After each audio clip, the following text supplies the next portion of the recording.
Today we're going to do a deli compilation. So many of you have enjoyed these deli recipes over the last couple of years. We've received hundreds of emails about these recipes because they satisfy an itch and they solve a problem where there is just not a lot of information about how to make these recipes online. I worked in a few delis when I was young. I watched like a hawk how they do it, and they all do it pretty much the same way. So without further ado, we're going to get into the first video, which is how to make New York deli potato salad and how to make New York deli macaroni salad. One more thing before we get into this video.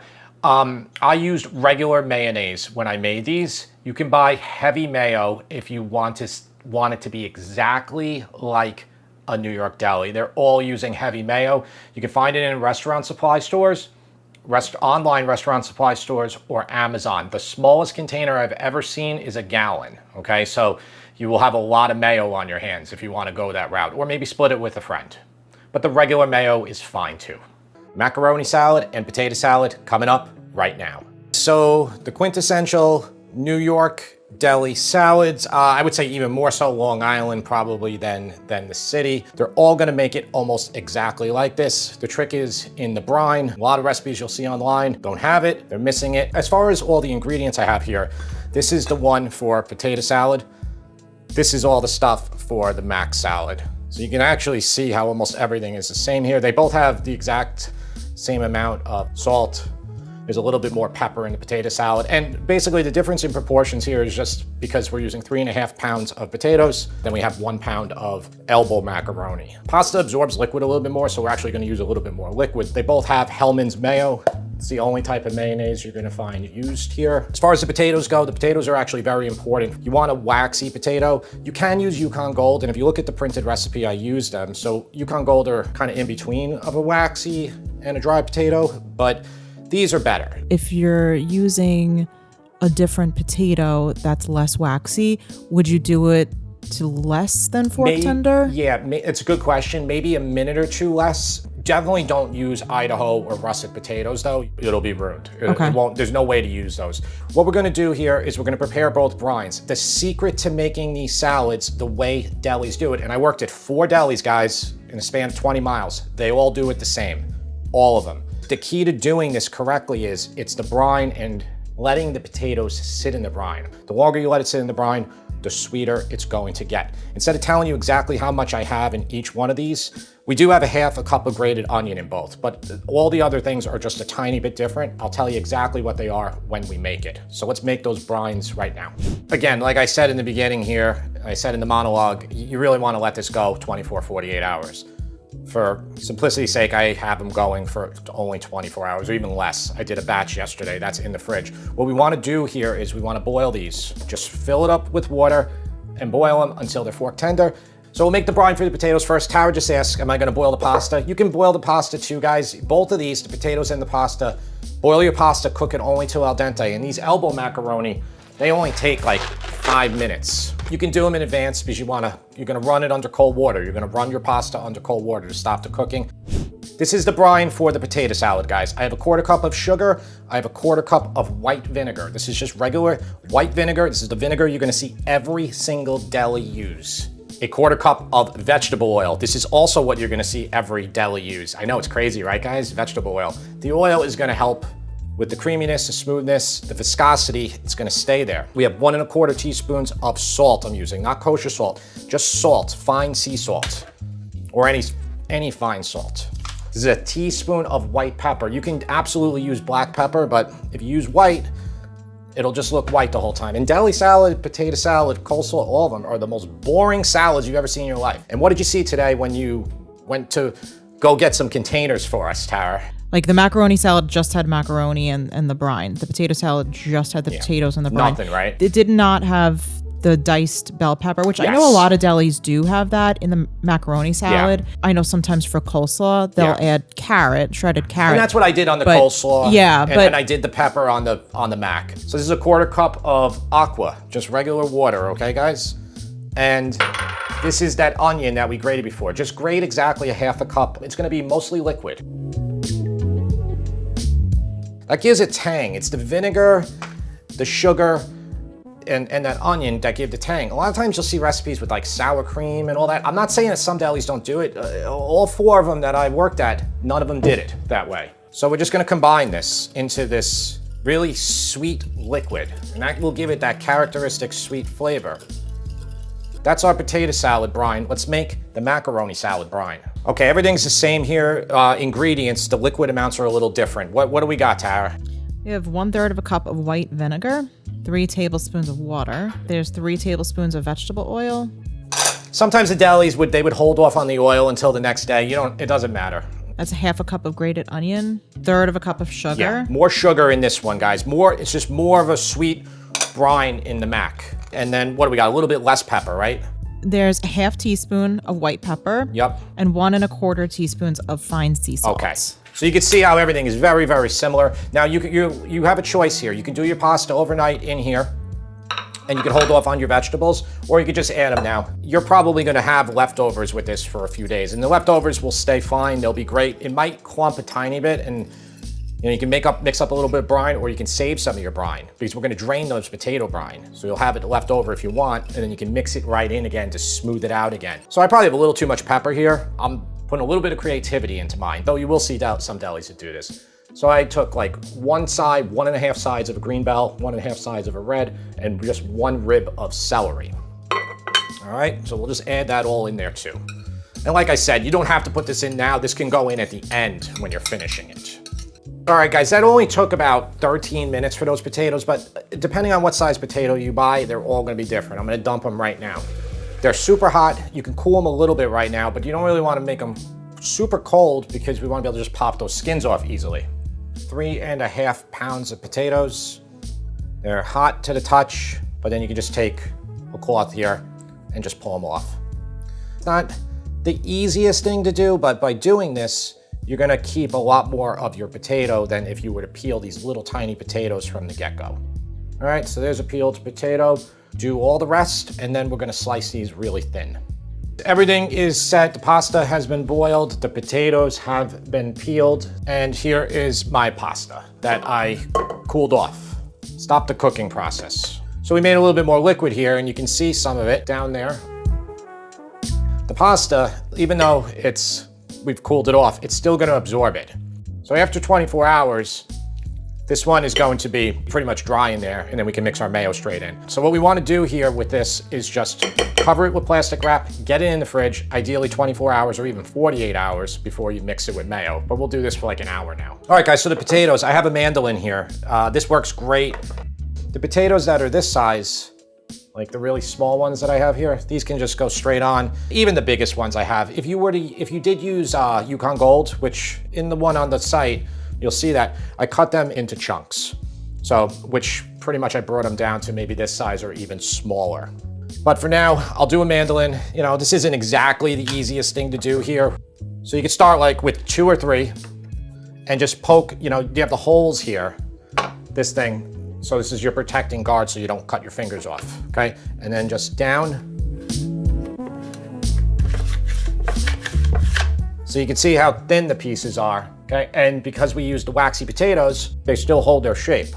Now, if this is too big of a piece for you, just cut the potatoes in half again on your larger ones. Then just line them all up, or don't even use the mandolin, just do it all with a knife. Just take your time, really thin. But these potatoes, if I can lock onto them, even though they're fork tender, they tend to really hold their shape. Okay, guys, all of our potatoes, lots of them right here.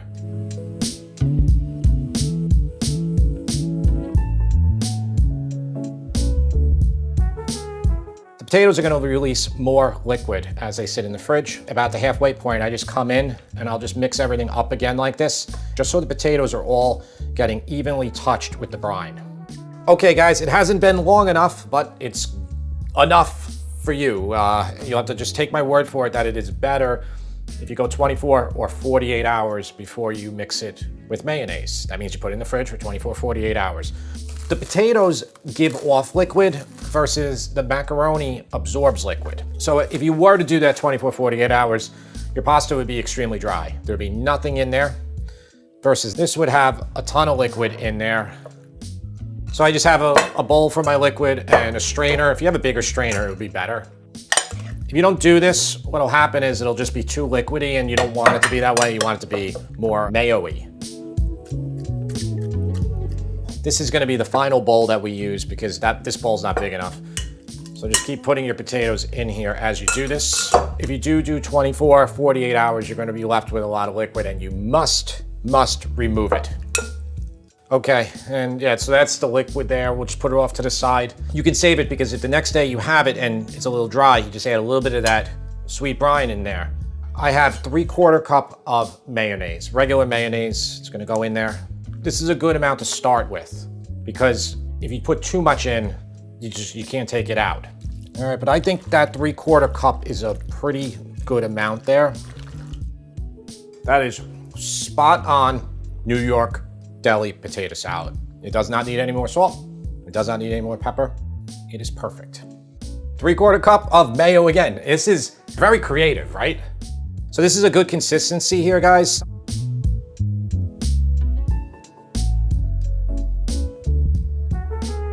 What do you think? Does that look like it holds true to your classic deli potato and mac salad? Are you sure you didn't just go to the deli and get them? Honestly, it looks like I did. If she wasn't here watching me make it the whole time, then that would be the case. No, I know you didn't because I'm the one who got you the container. You did.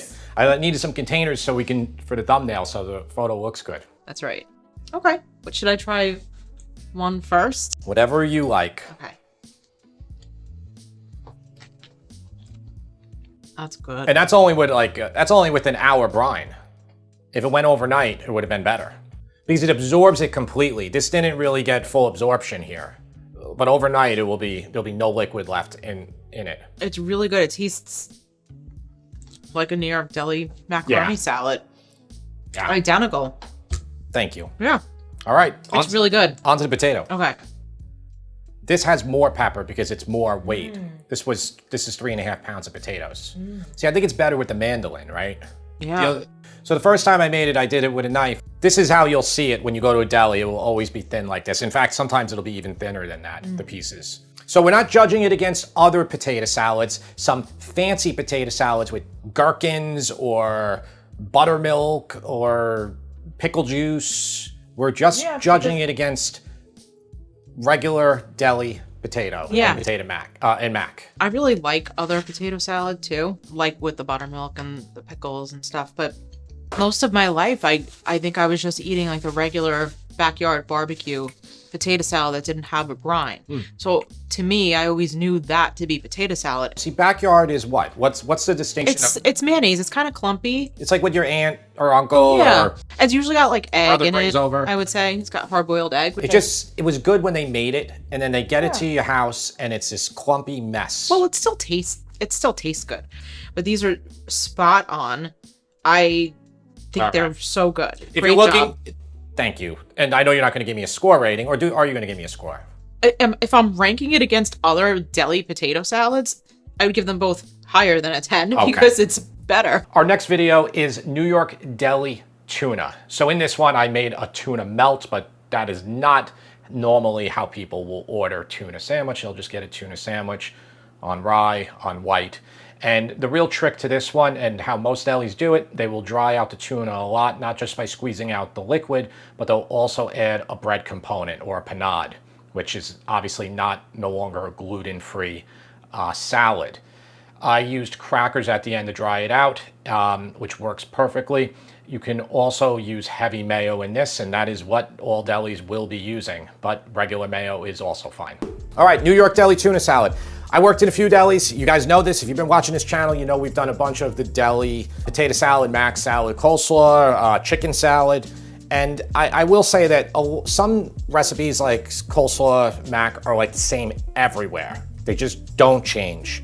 But tuna salad is one that some places will make it a little bit different. I think this is like the best basic one. All right, so I am using Bumblebee. These are 5-ounce cans. Delis will often use the chunk light. They'll use, if it's like a fancy deli, maybe they'll do half of the solid albacore, then they'll do half of the chunk light. Chunk light is just, it's like mashed already.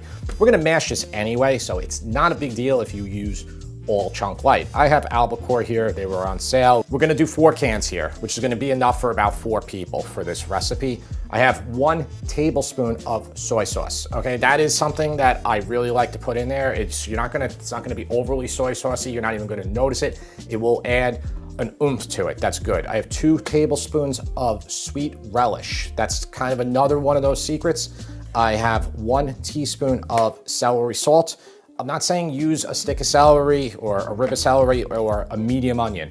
I want you to use the exact amount that I'm saying here. So it's gonna be a 1/2 cup of finely diced celery and a 1/2 cup of finely diced onion. We have mayo, Hellmann's mayo, Deli's. All delis will use the thicker mayo. It's called like decorator mayo, caterer mayo. Often it's not Hellmann's, it'll just be a generic brand. It makes it really thick, so it's almost like a paste. Don't worry about it though. I do recommend you use Hellmann's and not Duke's. Definitely don't use Miracle Whip, okay? Use Hellmann's. That's gonna be what tastes like a New York deli. Secret ingredient here, we might not need it. This is just some crackers, some whatever. You can use Ritz, you can use bread. If it's too wet, this can dry it up very quickly. You want it to be kind of pasty where it doesn't fall off of your sandwich. And speaking of the sandwich, we're going to use rye bread, and then we're also going to use the quintessential New York deli roll, okay? They're called hard rolls, but they're not. They're more the lines of soft. Many of you have asked me about a recipe for this. I'm working on it. It's proving difficult to make. There's nobody on the internet that has one. Tomato, if you like, on it, and then I have some American cheese, Boar's Head, Land O'Lakes, whatever you like, whatever your fancy is. You can also use cheddar or Swiss if you want to make it real fancy. Before I exit here, I just want to clarify, we're going to make a tuna melt with this. If you don't want a tuna melt, then you're not going to use the cheese, most likely. Though you could not melt it and it'll still be fine. But that's what the cheese and the bread are for, a tuna melt. 1 celery rib. You know, this is something that you can actually put this in a food processor because you want it to be fairly thin. Like you could go even thinner than I'm doing this. All right, so I'm guessing that's probably a 1/2 cup there, but I want you to do exactly a 1/2 cup. If you have gigantic celery like I have, it will only take 1 rib. Okay, and then I just have an onion that I have from yesterday because we definitely didn't need that huge onion. Really important, drain the heck out of this. Now listen, if you don't do it too well right now, you're gonna have an opportunity the next day to drain it. And that is the single biggest factor of whether your tuna salad is gonna taste anything like a deli or not, is if you put it in the refrigerator overnight. It's more important than anything else. Because often, like, you think of tuna as this like easy thing, you're just gonna open up a can of tuna, you're gonna mix it up, and then you say, it tastes nothing like the deli down the street. It tastes nothing like that deli. I'm using the same ingredients. It's just because they're letting it sit. You can just open your can all the way and just squeeze the heck out of it. Okay, so now take your well-drained cans and just add them into a large bowl. All right, so I'm gonna add in the sweet relish, that's 2 tablespoons. And remember, you can fool around with these amounts. If it's not sweet enough to your liking, you can add more. You know, this is actually one of the few deli salad recipes that, from what I remember, is they don't put sugar in. So, because sugar is in almost everything in a deli case in massive quantities. Okay, it's just how it is. All right, breaking out the most important change on this show. You got to get in here, and we want to essentially turn this tuna into like nothing. I almost kind of get my hand in there, and I just start like this, and that really mashes it. The goal is to really have no pieces of tuna, like none. You want this to be almost like a cohesive thing. If you did a really good job, like I did, it will be very flaky. Let this sit for about 10 or 15 minutes to just absorb the other flavors, and then we will mix our mayo in. 1 to 1 1/4 cups of mayo right now. That should be good for now. All right, so I'm gonna mix this all in here, and again, you could break out a glove and do it again, but just get it thoroughly incorporated. You're not really gonna be able to tell here how dry it is or whatnot, you're gonna be able to tell the next day. Just adding a little bit of bread, like crackers or breadcrumbs, just canned breadcrumbs, you know, store-bought breadcrumbs. It will just dry it, it'll suck it up immediately because you want it to be like that. You don't want it to fall off the sandwich. I got white pepper. It doesn't, if you don't have white pepper, just use black pepper. It's about 1/8 of a teaspoon. So if you want more celery seed, all that, I would probably wait till the next day because all this stuff is the flavors are gonna amplify, they're gonna increase. The single most important thing that you can do is cover it well and get it in the fridge. Overnight, I recommend, if you can't do it overnight, at least get it in there for like 4 or 6 hours till it gets nice and cold, but really do it overnight. Okay, it's overnight. It really is overnight. Now, I took a page from Emerald and the Food Network and all those other shows. This is the one I just made, okay, obviously. And this is the one that's been in the fridge overnight. So what we wanna do here is, you can see there's definitely moisture down here. If it was really wet, then I would say you got to drain it. Like take a strainer, drain it. We did this for the chicken salad. This is not wet enough to do that, but we will add a couple crackers and it's going to stiffen it up. Before I put the crackers in, I just want to show you, this might be completely fine for you, and that's fine for a lot of people. We'll just put a couple crackers in there. Perfect. Wow. Yep, that's exactly what I wanted to happen. Now listen, you could start with like maybe not all of them. Now I'm gonna mix this in, see if it stiffens it up. It's gonna absorb all of the liquid that's like outstanding in the bowl. And you know, you could use saltines, Ritz crackers, anything like that. Just like this. Now look, at this point, you can mix in more mayo. And we normally, the next day, I always need to put in another 1/4 cup, sometimes up to 1/2 cup. That's what the recipe says, up to 1/2 cup. That is so good. The onion comes through much more now. The celery, a little bit more salt actually. This is outstanding. There's a way to make everything good, better, best. The trick with these salads is just overnight, then remix, drain, then remix, and then season. Sandwich making 101, you never put tomato and cheese together, though sometimes you have to. For this one, if you want to have cheese on both sides of the bread, there's nothing else going to be here except for the tuna. You're going to have to do that. Or you could just sacrifice it and just do the cheese on one side of the bread. Why is it that the tomato and the cheese shouldn't touch? They slide. It slides, and then when you bite it, it just goes whoosh, and it like flies out. But you know, look, sometimes rules are meant to be broken. Let's cut our tomato. I'm gonna toast the bread. I'm just gonna put a tiny bit of oil. You can do butter too, but I don't want it to be too much here. Olive oil and a little brush. So just a touch, okay? Just a little touch on both sides. Just about a minute or two per side, just to get it a little bit toasty, and then we'll lay our cheese, broil it, and it'll be done. And it'll be great. It's gonna be great. Look, perfect. That's all I want. Just a little bit of toasted action. Not too much. It's another 30 seconds. Got my broiler on. We'll do one, like, I guess, the more traditional way so the cheese doesn't hit, so we'll do a couple slices on it. Broiler, minute, 2, 3, just don't incinerate it, but we want it to get nice and melty. Be right back.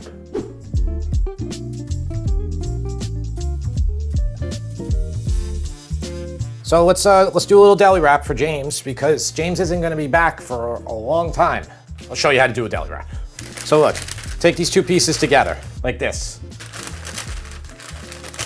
Turn down, fingers like this. 1, 2, under. Now everything is contained in there. Now you can cut. But that's what you would do there, like this. So one more piece of paper, wrap it again. You could also use a piece of foil now and wrap it. That would be a good thing to do as well. The taste tester is here for the tuna melt. I really like the tuna salad. I like the rye bread. I don't like the cheese with it. Really? Yeah. Instead of cheese, just put lettuce on it. Like. Well, yeah, listen, if you don't like a tuna melt, and James didn't know he was getting a tuna melt either.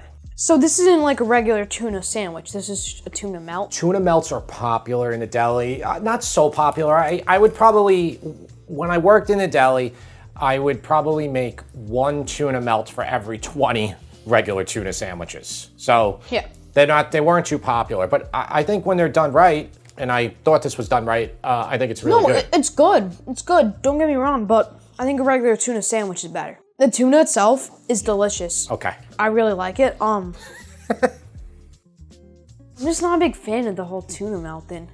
That's fine. I really do like the tuna salad.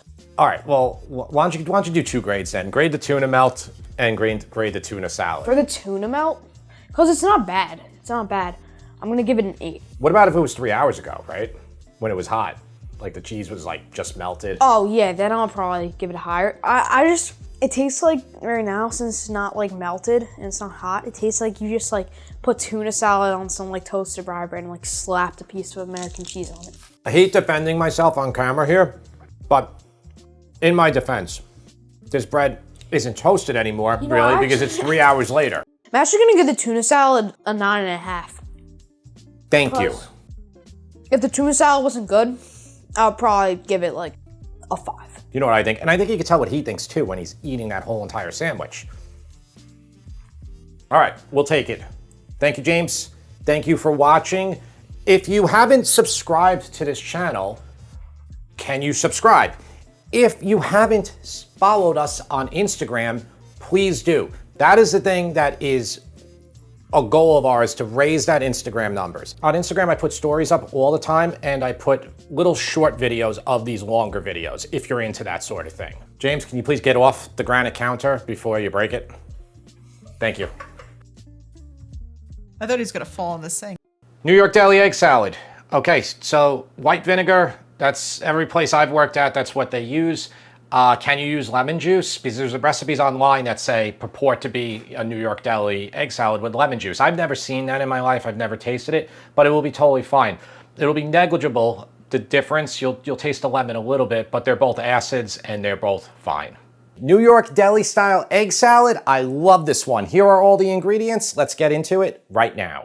I always like to go over the ingredients for me, but more importantly for you. It really, I think, no matter what level you are in cooking, it's better to just kind of have everything laid out for yourself. So let's talk about the eggs first. I have 12 eggs. We're gonna hard boil them.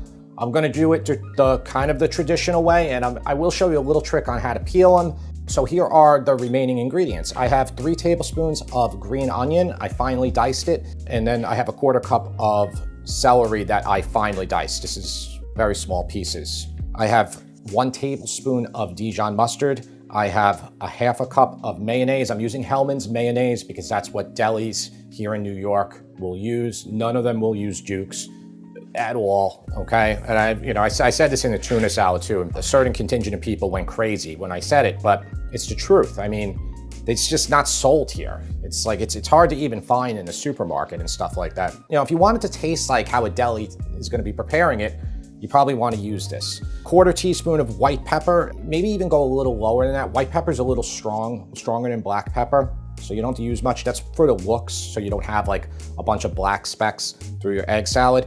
And then kind of the crucial ingredient is 1 tablespoon of white vinegar. We might put a touch more if we need it. Better than lemon juice. I worked at 4 delis. Every single one of those delis that were 20 miles apart all use this. That means that basically every deli uses it, okay? Because first of all, one of the delis that I worked at, the guy owned like 5 of them, all right? And you know, it's kind of ubiquitous for the taste. Because all these delis, they all exchange the same recipes. As far as bread goes, I have a white loaf of white, and then this is like an earthy bread. All right, let's make egg salad. There's a few ways to boil eggs. You can even steam your eggs if you want. This is just the simplest way that I just like to do it. By the way, it's easier to peel eggs that are kind of like towards the expiration. These are like really far away, so they'll probably be a little bit more difficult, but not too difficult, because the other day, I found this way to peel eggs that is just so easy. You're just gonna have to wait to see. All right, you're gonna have to watch me put all my eggs one at a time in the water. We're gonna need water to go above the eggs, so it's not high enough yet. I need a little bit more. The eggs are gonna have a tendency to wanna like stand upright, which doesn't matter because we're not doing deviled eggs where you kinda want the yolk centered. All you have to do here, turn it to high, bring it to a boil. That's it. Okay, so it's pretty much starting to boil, which is fine. Okay, just make sure it gets to that level. Turn it off. Put the cover on and just put it off to the side to another burner that has no heat, residual heat. 13 minutes for small eggs, 15 minutes for the really big eggs, okay? That's all you have to do. Okay, so it's almost there. Let's see. I have a I have a bowl of ice water. Sometimes when you're on camera, you lock up and you can't figure out what you're gonna say. And then let's get them right into the ice water. The hardest thing about making these videos isn't cooking. The cooking's the easy part. It's making sure the camera is pointing to the right spot, stuff like that. So that ice should be enough to get them cool. If it's not, if the ice like starts melting really quickly, just put a few more cubes of ice there. Let it go for like 2 minutes until when you touch the egg, that it's completely cool. So it's not quite there yet. And then I will show you the most amazing secret, top secret way to peel eggs you've ever seen. I have a container here. I don't want this container to be really large. I want it to be able to hold the eggs, but I don't want it to be like this big, because what I'm gonna do next will then kind of smash the eggs to bits. Container's not that large, but it holds all of the eggs, like this. So look, just go like this now. Okay, so what it does is it roughs them up a lot, but it doesn't really break them, okay? So look at this. You don't even need to do it underwater now. Okay, so like this one, see, like just by roughing that up, what it did, so look at this, the whole thing just pops off. Tara, isn't this amazing? Oh my God. Like, this is nuts, right? You know, and I don't care, we're making egg salad here, so I don't care if it's a little damaged like that. Like again, look, it's like the membrane is underneath the egg. That's the thing that you want to get off when you're peeling it. But it will just be there for you just to kind of just get it right off. I mean, it's like takes a second. Sometimes these things, it'll just all pop off. Like the whole entire thing. Look at this. Look how easy that is. Okay, so I have 12 eggs that are peeled here. I only want to chop up 4 of the eggs, like with a knife. The remaining ones I want to like really mush up. So here's our hard-boiled egg. This is what our hard-boiled egg looks like right now. Okay, that yolk maybe could have went another minute, but I think it's good. What do you think, Tara? Yeah. That one's better, right? Yep. So it's just like difference in cooking between egg to egg, you know? I want to do this for 4 whole eggs. I want to get a little bit of texture in my egg salad. But to be honest with you, the trick of good egg salad is not about the texture as much as it's about the smushing of everything. All right, just kind of like all these deli salads. Okay, and I'm just gonna put it in here. Grab an egg like this and just smush the heck out of it. It's so easy too. You just like, you know, you get mad one day, it's like, make an egg salad. You can make it so quickly too, just like this, look. That's it. That's what gives it like the texture that will allow it to like kind of be a uniform mass, just like the tuna, to kind of hold on the sandwich and not fall apart. But I'm also going to show you how to wrap a sandwich properly too. This is a good texture. See, that's the bottom texture there. Okay. This is 1 tablespoon of Dijon mustard. And by the way, if after you do all this and it needs more mustard, then you just add more mustard in. That's all you have to do. The green onion that was minced. 1 tablespoon of white vinegar. If this is not enough vinegar, it's all about the vinegar ratio here. That's like what you want. Honestly, I don't think we need that much pepper. I'm gonna just do about 1/8 of a teaspoon of it. Mix it up. Now again, I'm gonna tell you, you know, get your gloves back on to do this. It's a lot easier. I'm gonna have to go back in there with my gloves. I think I'm gonna have to. Just make sure everything is really distributed before you go in there for the bite. It's delicious. I would put it in overnight in the fridge. It's gonna make it even better. It's gonna get it nice and cold, but the flavors are gonna come together. You need some salt.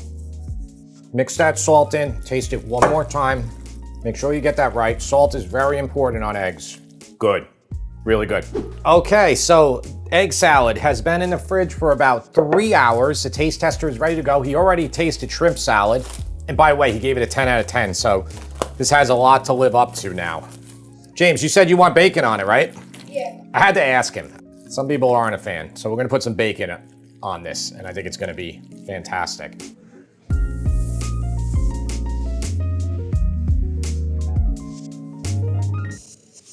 Taste test is here. He He's like, I thought you said it was gonna be 30 minutes because you said what, shrimp salad? Yep. All right, well, hold on. Before you jump right in there, the people who are watching this video don't know you just ate shrimp salad. All right, yeah. I was trying to explain to them. All right, he just ate shrimp salad and he gave it a 10 out of 10. James, would you like to open that? Yes, I would. It's good. So I put bacon on it, James. Oh, it's good. Good with the bacon? I'm gonna give this a 9.5 out of 10. Why? Not that I'm unhappy by that at all. It's really good. I think people want to know why it gets anything. It's a little too salty. Oh, too salty, huh? Yeah, Well, that might be the bacon added to it. it probably is. Here, I actually have another piece of bacon right next to me so I can try. Oh yeah, that bacon's really salty. Whatever. Can't make excuses though. I mean, I'm the one who put the bacon on it. How's the taste of the egg salad, the creaminess? Yeah, it's great. Some deli stuff is better than his though. The German potato salad is better. And I'm working on that. So yeah, people have asked about that one. That's coming up. and the shrimp salad was better, but this time they made it, his was better. The last time though, I had too much deli. This kid's tough, but he means it. He means it. Oh, speaking of deli egg sandwiches, Tara, that was your idea. What was it to do? The Hungry Man. Hungry Man or Hero. Buster or whatever? Yeah. Sausage, Hungry Man bacon, ham, potatoes, eggs, everything. I like the sound of that. Yeah, it's on a hero. It's not on Yeah. a roll. So it's like a massive breakfast sandwich. If you want more deli recipes, we will gladly do more for you. Please let us know in the comments what type of deli recipe you would like. If you're not subscribed to this channel, please do. If you're not following us on Instagram, do that too. And don't eat that now, okay? All right. We like to eat dinner together too. Yeah. All right, James, you have anything else to say? No. All right. We will see you next time. So we're gonna do New York Deli chicken salad, the basic chicken salad that is in every single deli in the New York metro area. They almost all use sugar in it, even though they will tell you probably at the counter that they don't, okay? It's just how it is. Little info too, a lot of the salads now that are sold at delis all come from one supplier, okay, like a Restaurant Depot. A lot of these places aren't making all their salads anymore, but the ones that do, they're typically using sugar. If you cannot have sugar, if you're super opposed to it, take it out. What does New York Deli chicken salad mean? Well, it means chicken with mayo and a lot of flavor like all New York Deli's salads taste. Now, why am I gonna listen to you, Jim? You don't know what the heck you're talking about. Well, I worked in about 4 of these places when I was young for a long time.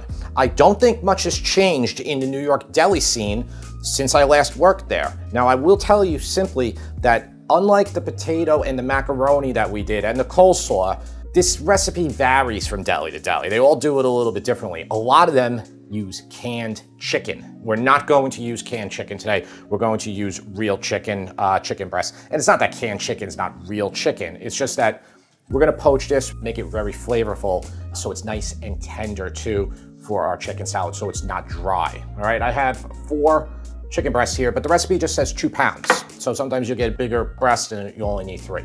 2 pounds, that's good. We also have onion. Now, the recipe says 1/4 cup of, finely diced onion, which is what I have here. That's more than a 1/4 cup. We won't need all of it. We're gonna soak it in water to get rid of some of the really strong onion flavor. 2 celery ribs that I finely diced. 2 teaspoons Dijon mustard. This is a 1/4 teaspoon of white pepper. So, you can use black pepper. You just will see a lot of black specks in it. And then a 1/4 teaspoon of garlic powder, or I actually have granulated garlic. Garlic powder is a little bit more garlicky than granulated garlic, but pretty much you could use them interchangeably. I have Hellmann's mayonnaise here. Hellmann's? Hellmann's mayo. Not Helen's? Hellmann's mayonnaise, I should know that. I live in the state that it's the only thing that's sold. Hellmann's mayonnaise, and this is actually the mayo that is going to be used in all deli, New York deli stuff, but they'll often use the big containers of it. They'll use what's called decorator mayo, so it's like even thicker, but this is fine. This is gonna suffice. You can even use some other brands if you like. It's gonna be okay. And then kind of my secret weapon here is 1 tablespoon of sugar. Now, you don't wanna use the sugar, you can take it out, but it's gonna make it more flavorful. Unfortunately, or fortunately, whichever way you look at it, delis use a ton of sugar in all of their salads. That's what made the other ones, the potato, the coleslaw, the mac, that you all loved, so great. Kind of unlocked that secret for you along with the brining of it. Very simply, take your onion, don't need all this. We'll see when we make it after. Like, I don't have to use it all. Put it in water. This is going to just take some of that really strong onion flavor out of it. You could use red onion too, which is a little milder as well, but it'll just get rid of some of that. Have a pan large, like high enough walls that you can fit your chicken in there so they're completely submerged. Just fill it up with water. Okay, and then the chicken base, turn it up. Let's bring it to a boil. So this is 1 tablespoon of this Better Than Bouillon chicken base. I use this in my recipes all the time. This is just gonna kind of amp up the flavor. We want the chicken, when it poaches, to absorb it. If you don't have a chicken base, you can just like make sure your water is very salty. So probably like I would make it like a 2% salt level. Okay, so it is boiling. Just mix it in, let it all get distributed. This flavor is all going to penetrate the chicken, get into the chicken, and make it really flavorful. Just get them in there gently, and you just, like as I said before in the beginning, they need to be submerged. You really ideally want it to be like 1 level. Cover back on. Okay, so it's boiling. Turn off the heat and just take it off of your burner. Set a clock, set a timer for 20 minutes, okay? 20 minutes is minimum. You can let it go longer than that, up to like 45, 60 minutes, but your chicken will be fine. It's just don't uncover it. Just leave it covered. 20 minutes minimum. Okay, so it's been like 22 minutes. Let's see if it's okay.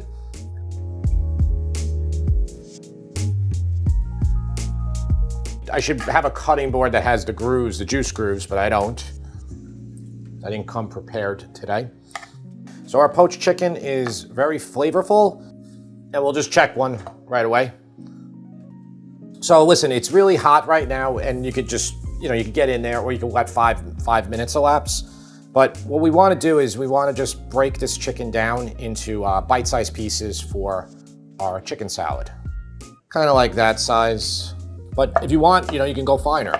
Really dig in there, whatever way you like it. You should do this while it's still steaming hot like this, because we want to put the spices on here and like the seasoning, the sugar, and it will absorb better when the chicken is fairly hot. Okay, so just spread it out now. And then I have my 1/4 teaspoon of garlic powder or granulated garlic, 1/4 teaspoon of black pepper, and the sugar. So honestly, it's easier if I should have really did this. I just wanted to show you the ingredients, but I should just have a shaker. It will distribute easier.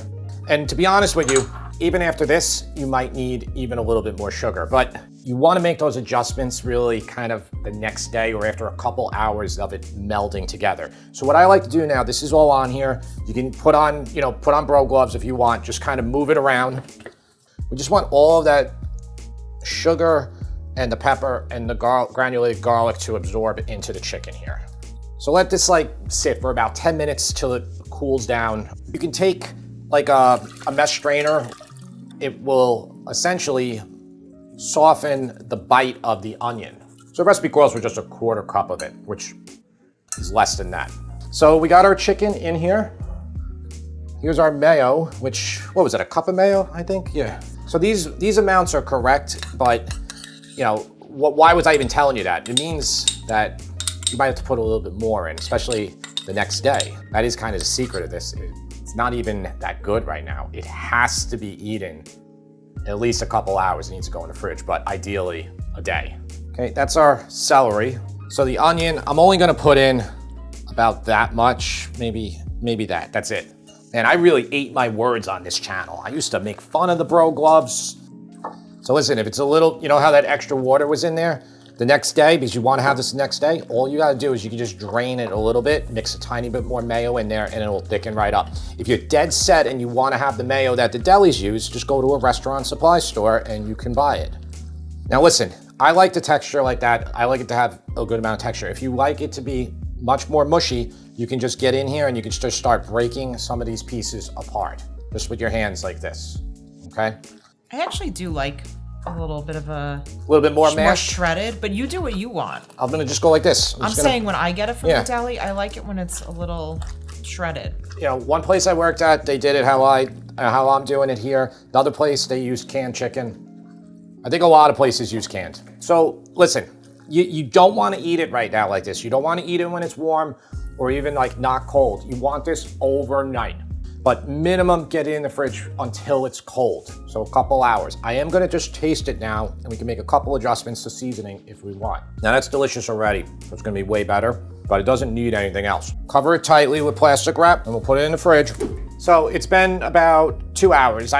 Again, ideally overnight, it'll be so much better. It is cool now. There's a lot of liquid in here. So, and it's gonna be worse the next day. You know, you can mitigate this somewhat by, after you poach it, just really dry off the chicken, which I didn't do. But you can also just drain it, which is what I am going to do right now. So I just think like this, and you'll just be able to push some of that liquid out, hopefully. I want it to be like, more of like a mass than really wet. It's almost like when you go to get it in the deli, it's almost like dry. Well, that's what I'm saying. Yeah. So it's the mayo too that they use. Yeah. But right here, just even this process of doing this, you can see it's gonna start dry. It gets starting to get a lot drier. Yeah. Okay, so I got a lot of liquid out of it. You can see how much drier that looks now. Okay, like this, which is perfect. Because if it's too liquidy, it's going to roll off the roll and whatnot. But we want to taste it now. Make sure that it's seasoned perfectly. Touch more salt. And honestly, you probably could do more sugar here, but I'm not going to. We'll see what the taste tester thinks. A little bit more black pepper, not black pepper, white pepper, sorry. And now, because I drained a lot, you can mix a little bit more mayo in here, which is going to increase the creaminess of it. I'm going to serve this up on the regular hard roll that James wants. Hey, James. Look at this thing. Holy cow. Well, you want to put it down for a sec? Oh. I think I didn't do so bad. Instead of explaining and then giving my rating, I'm gonna give my rating and then explain. I am gonna give this a 9 out of 10. Okay, thank you. Not a 10 out of 10, because if it was colder, I would give it a 10. I knew that, and because we were waiting 30 minutes. Yeah, no, but it's very good. It tastes like chicken salad, and I love chicken salad. It's not just we were waiting. It wasn't overnight. Yeah, it'd be much better cold. Like I can't give it an 8 though, because it's still delicious. But Yeah, cold is everything for chicken salad. yeah, but no, it's really good. Like it's chicken salad. Like I don't know how else to describe it. Oh, I thought you were gonna be like, it's chicken salad. Everybody loves it. Some people don't like chicken salad. Yeah, I mean, ultimately the main thing is you have to drain it the next day. Remember, this wasn't the next day. And then put the mayo back in and it will look like this, which is exactly how it will look at a deli. Anything else to tell people? No, okay. Great. Yeah. I think it would be good in a wrap. A wrap? Or No. with melted Swiss. I mean, people, okay. And that's I think it's the best on this. and you know, these rolls, I know you're gonna ask me, you know, I'm working on it. I'm working on a recipe to make these exactly how they do at, you know, New York delis, but it's been difficult. Next video is New York deli coleslaw. Just as we made a brine in the potato and macaroni salad, we're making a brine in this one. But the difference is, in those two, the brine gets absorbed overnight when they are in the refrigerator. For your coleslaw, it's going to release a ton of liquid, okay, the actual cabbage itself. So what you can do the next day is drain about half of it, maybe a little bit more. This is really going to be a function of whether you use regular mayo or heavy mayo. If you're using heavy mayo, that will get rid of a lot of the wetness and mistakes. If you're using regular mayo, I would try to drain most of it. Today we're going to make New York deli coleslaw. This one might be elusive to you. You might have looked online how to make it. There are no recipes online how to do this right, except for mine. Now we already did New York deli mac salad and New York deli potato salad. We did them both in the same video. When I say New York, I mean the 5 boroughs, I mean Long Island, and I mean a tiny part of New Jersey, Northern Jersey, and a tiny bit probably of Westchester. The trick is the brine. If you don't do this, it's not going to taste like it. It'll just taste like, you know, Uncle Bob or Aunt Susie's not so good coleslaw that they just put a ton of mayo in. First, let me just tell you the ingredients for the brine. A half a cup of grated onion that I have right here. So basically when you grate an onion, it's gonna become like liquid, which is what this did. I just put it on that parchment paper kind of to show you guys, but you know, you could also just do this all over a large bowl. We also have 3 tablespoons of vegetable oil. That's right, vegetable oil, not olive oil. We have half a teaspoon of white pepper. White pepper tends to be a little stronger than black pepper, so you might want to back that off a little bit if you don't like too much pepper. 1 1/4 teaspoons of salt. That's just fine salt. This is 1/3 of a cup of sugar. A couple people ask me why it's brown. This is just raw sugar. It's the same thing. You could just use white sugar too. It's all the same thing. We have 1/3 of a cup of white vinegar, white distilled vinegar. That's it. Then 1/3 of a cup of water. Almost every deli will not put carrot in it. I just did a little bit of shredded carrot today just to give it a tiny bit of color. And then the cabbage. We're gonna shred this with a mandolin. I'm gonna show you how to do it. And then the final ingredient, the other secret ingredient is mayonnaise. Hellmann's mayo. A lot of people were saying in the comments, you screwed it up, you had to use Duke's. No deli will ever serve it with Duke's or with Korean mayo or anything. They're gonna be using this. A lot of times they'll be using a thicker mayo, which is just like the ultra heavy Hellmann's that comes in bigger tubs that delis get. The brine, 1/3 of a cup of sugar, half a cup of grated onion, 3 tablespoons of vegetable oil, half teaspoon white pepper, 1 1/4 teaspoons salt, vinegar, 1/3 of a cup of white distilled vinegar. This brine, that's what gives it that super sweet flavor. It needs to kind of saturate the coleslaw overnight. Okay, mandolins, knives, cabbage, let's be safe here. So for the cabbage, you want to peel off this outer bit of old stuff. All right, so cabbage cut in half, this core right here. Listen, you can eat this if you want, but I prefer just to take it out for this coleslaw. So look, I'm just cutting it out, like with a V, okay? Just that. You need to be able to fit this on the mandolin. So I'm gonna show you here. This is a large mandolin that I have. This is a 6-inch, I think it's 6 inch or 5 inches across. You need to make sure that this is gonna fit, and it's a little wider than that. It's gonna cut it into pieces. And you want this to be really thin. That's another thing that New York deli coleslaw is, it's super thin. If you don't have like one of these, you can do it on just like a big tray, that works. Now, do not grab this and go like this. You will definitely cut your hand. So I take these prongs right here and I just push down on this, and now it's locked in. Now I can go like this. Let's check our size first before we get going. So this is what we're dealing with here. Maybe a touch thinner. These are the little things that are gonna make your coleslaw really good or not so good. So look, I'm going like this. My hand is completely protected because I have the guard. Eventually, when you get really low, you might just have to reposition again. So I just pull it off, put it right back down, and then these grooves go on it. And then what I do is when I have that last bit there, I don't want that in my coleslaw. I don't want this. So you could save these and you can slice them thin with your knife, but I don't want to put that in here. So this is what we're looking at right here. Like this, very thin, super thin strands. All right, let's finish all of that, then the other half of the cabbage. All right, so I'm just whisking this one more time. We're gonna pour this over completely, get it all covered. Okay, most of that thick goop you're seeing there is the onion, that grated onion. Tongs, and then just really get that onion, everything distributed. So really work it here. Do the best you can to really coat this. The trick about this, cover this now, and then before you go to sleep, mix it up again to get it to coat. What's gonna happen overnight, the cabbage itself is gonna release so much of its liquid. So let's really coat this.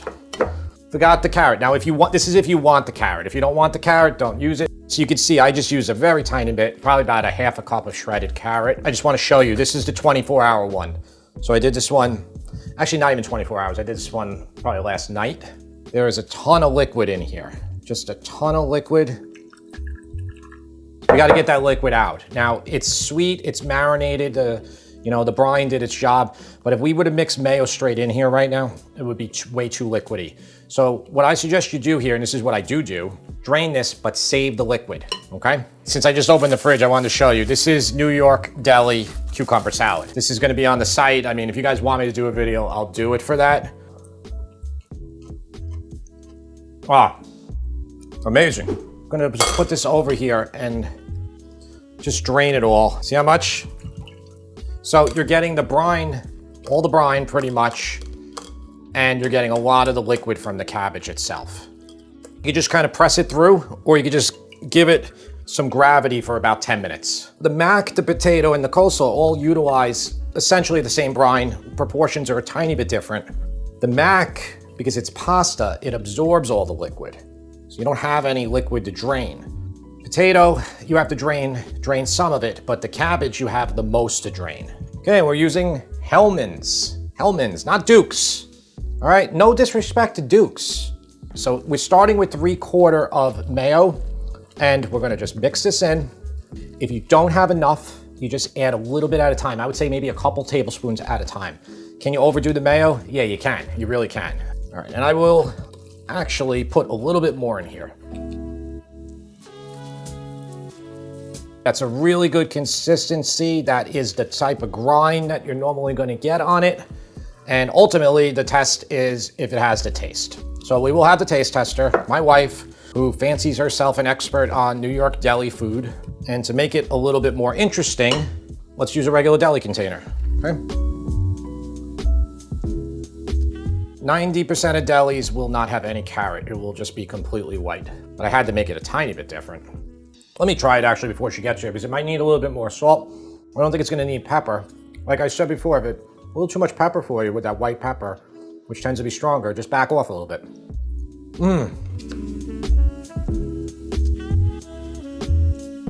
Tara, thanks for being here. You're pretty knowledgeable about New York deli food. You did a whole hour and 10-minute podcast with me talking about New York delis. I told them that almost every deli you will go into, you will not see carrot in there, right? Yeah, it's mostly just cabbage. I like carrot in it. Yeah. It's good. It gives like a little bit of different texture. All right, so let us know what you think. Okay. I like it in the deli container. Well, you bought them. I know. But it makes it feel more like legit. You need it for the photo. What do you think? A little bit more mayo? No? No. That's exactly the flavor of a New York deli coleslaw. It's perfect. The cabbage is like paper thin. It's so good. I love the carrot because it gives a little bit of a thicker, more crunchier texture. The vinegar and the brine is just spot on. I'm rating this as a deli coleslaw. I give it a 10. Is it my favorite type of coleslaw? It's up there. I do like the coleslaw that you get on a fish taco. This isn't this isn't really that. I agree with you. I think the fish taco slaw is better. Yeah. That's like with lime juice. Yeah. This is perfect as a deli coleslaw. It's a duplicate of a deli. It's complete duplicate. Okay. If you're looking for that New York flavor, it's this. That's what I was trying to do for all of these recipes. I actually showed them the cucumbers that were in there for the New York deli cucumber.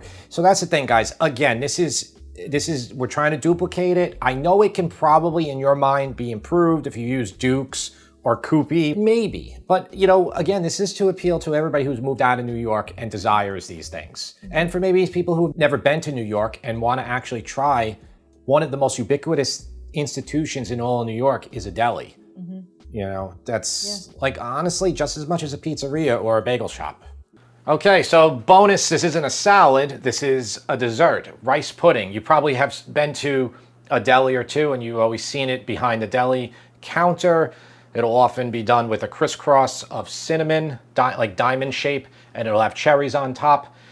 It's delicious. Most places will make it the same way. The recipe I'm sharing with you was from a deli. This one caused a lot of issues for people, not just in the recipe, but also in the video. They were doubting whether I was actually telling the truth. We don't do any fancy editing on our videos. The 8.5 cups of liquid that I used is what I used, and that's for 1 cup of rice. If you follow the recipe and you take your time, you will have the most creamy, delicious rice pudding, and it'll stay creamy the next day. It will not dry out like almost every recipe for rice pudding online does. Today we're gonna make creamy New York deli style rice pudding. Here are all the ingredients. Let's get into it right now.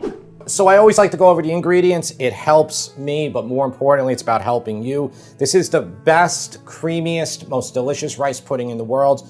Do not be deterred by these proportions here. There is 8.5 cups of liquid and 1 cup of rice, okay? It's an 8.5 to 1 ratio. You're probably thinking to yourself, that's going to be soup. you're thinking wrong. I'm not kidding. It will be perfect, but it's how you cook it. And I'm going to show you that today. We have 5 cups of water. We have 3 cups of milk. We're going to cook that with 1 cup of medium grain white rice. That is the best rice you can use. It has the most starch you're going to be able to pull out of it. It's going to make the best rice pudding ever. Please use medium grain white rice. It's easy to find. You can buy it anywhere. We have an extra ½ cup of milk, and that's going to be used when we temper our egg in at the end, after we extract the maximum amount of starch from our rice and get it creamy. The egg is going to kind of like bind it all together. What are the other ingredients? We have a ½ cup of sugar. Many people have made this one already, like many people, thousands of people. So we've had a lot of comments. I would say a good amount said that it needed to be a little sweeter. You can absolutely increase sugar here. I think it's perfect with a ½ cup of sugar. A ½ cup of raisins is also going to add some sweetness. If you take the raisins out, you might want to increase the sugar by a tablespoon. It's as simple as that. This isn't complicated. The only complicated thing here is how to cook this rice and the liquids together and not get soup. We also have that 1 egg that's going to be tempered at the end. We have 2 teaspoons of vanilla extract. We have a pinch of salt. Just a pinch of salt is going to bring out the flavor of our vanilla, and everything else make it a little bit more, potent. And then we have this 1 tablespoon of butter. Cinnamon for the end. I recommend you don't put the cinnamon in during the cooking process. It's going to turn your rice pudding brown. And I actually like the cinnamon on top for a nice color contrast, nice design. You can also put a cherry on top at the end, which if you've been to a New York deli, you know that they will keep it in their case in a large tray, and then they will normally crisscross the cinnamon and they'll put a few cherries on top of it. That's the rice pudding we're making today, the best rice pudding in the world. This has confused people, some people. I think a lot of it is you've been taught that rice is always cooked with a 2-to-1 ratio. Normally with risotto, you're about a 4-to-1 ratio, about 5, sometimes 5-to-1. By the way, you can use risotto rice for this too, which would be great as well. I put the 5 cups of water in here. I'm also putting 3 cups of whole milk. I'm using whole milk here.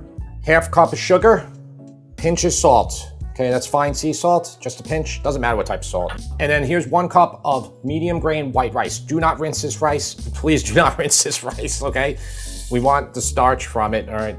I'm gonna turn this to a 4 out of 10, okay? 4 to 5 out of 10, basically medium heat. I'm gonna start my timer now. We're gonna start the clock, and we're just gonna let it go, and we're gonna see how long this takes. So, depending on how long you cook it, you're not gonna get good results if you're under about 55 minutes. But it can easily take an hour and 10, hour and 15 minutes. I'm using a non-stick pot, 8-quart pot, and then I have just a rubber spatula, or silicone spatula.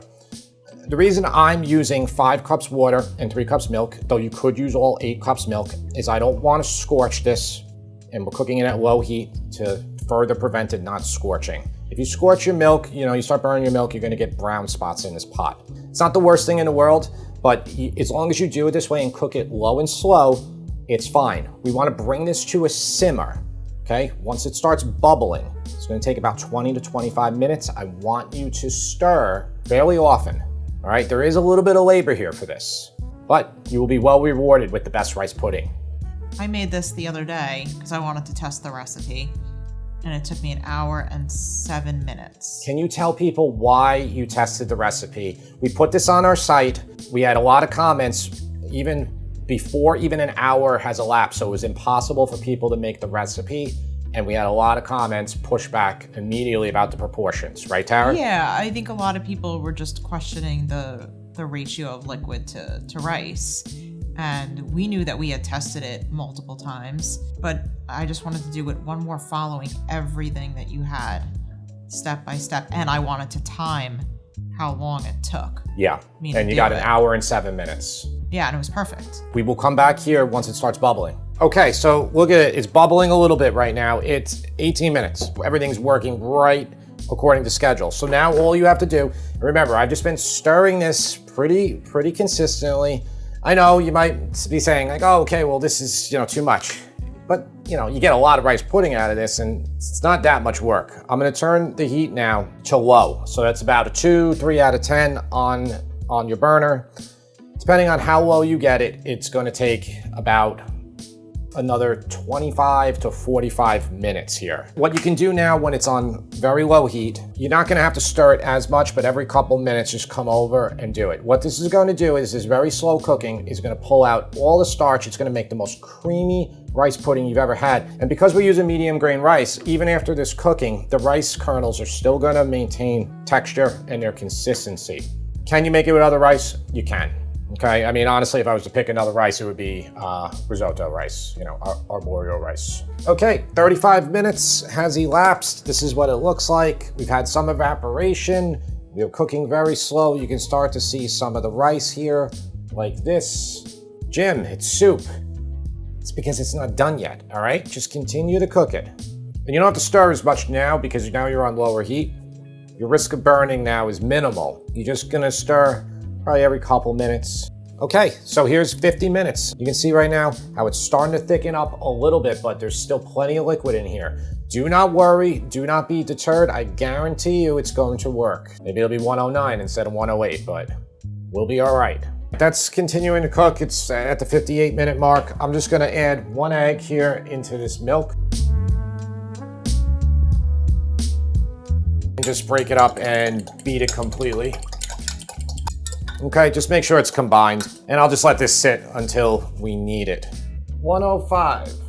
Right at the end is when it really plays catch up. It gets much, much thicker here. If yours is a lot liquidy at this point, just let it go another 10 minutes. That's all you have to do. This isn't a problem if you take your time with it. It's if you rush it, then it's gonna be different. So here's our egg and milk from before. And you can take a little spoon here, just a spoon worth of it, and just add it right in there. Okay, just a little bit at a time.